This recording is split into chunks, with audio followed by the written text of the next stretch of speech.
Friends ఇంత పెద్ద road వేశారు ఈ చిన్న ప్యాచ్ వర్క్ చేయడానికి ఎంత అడిగినా పలకలేదు.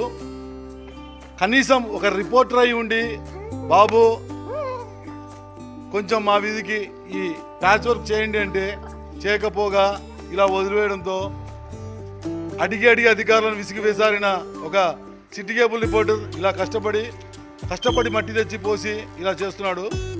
ఇది పరిస్థితి. ఒక రిపోర్టర్ అడిగితేనే చేయలేని పరిస్థితి ఇప్పుడున్నది. మరి సామాన్య పరిస్థితి ఏంటి అర్థం కావడం లేదు. చూడవచ్చు ఒక రిపోర్టర్ ఇలా చేస్తున్నాడు, ఎంత కష్టపడుతున్నాడు.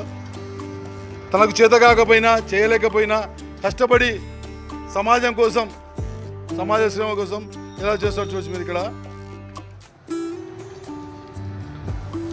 పూల Narahari city cable reporter Nandyal. ఇది పరిస్థితి చూడండి. ఒక రిపోర్టర్కే అడుగుతేనే చేయని పని, తన ఇంటి పని అడగలేదు, తన సొంత పని అడగలేదు. అందులో ఎంతోమంది కుటుంబాలు ఉన్నాయి. ఇక్కడ ప్రతినిత్యం వందలాది బండ్లు ఇక్కడి నుంచి అక్కడి వరకు వెళ్తుంటాయి. ఇటు చిన్న ఆసుపత్రి నుంచి మున్సిపల్ స్కూల్ రోడ్డుకి తిరుగుతూ ఉంటాయి.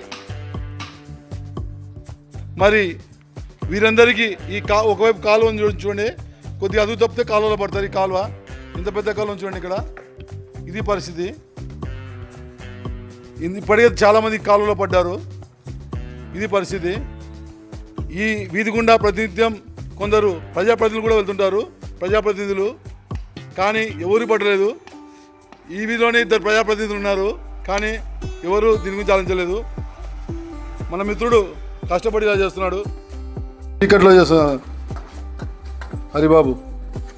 చూడండి ఫ్రెండ్స్, రిపోర్టర్లు అంటే కేవలం న్యూస్ కవర్ చేయడమే కాదు, ప్రజాసేవ కోసం చూడు కష్టపడి రాత్రులు ఇలా మట్టి పోస్తున్న మన సిటీ కేబుల్ రిపోర్టర్ హరిబాబు. చూడండి ఫ్రెండ్స్, ఇలాంటి పని చేస్తున్నాడు. తన పని కాకపోయినా, తన చేత కాకపోయినా కష్టపడి చెమటోడ్చి కష్టపడుతున్నాడు హరిబాబు. చూడండి ఎలా చేస్తున్నాడు. ఒకసారి కట్టబెట్టికి ఎక్కుతున్నాడు, కాళ్ళు తొక్కుతున్నాడు. చూడొచ్చు మీరు. పగలంతా న్యూస్ తీసి కష్టపడి ఎడిటింగ్ చేసి తర్వాత తనొక్కడే కాకుండా తన పిల్లలు కూడా కష్టపడి కుటుంబం కష్టపడి చూడొచ్చు మీరు ఒకసారి. పూలవారి కుటుంబం అండి ఇది. చూడండి ఎలా చేస్తున్నారు, కష్టపడుతున్నారు.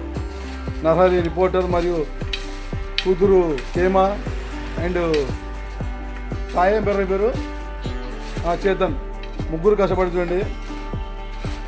ఇదండి సేవ అంటే.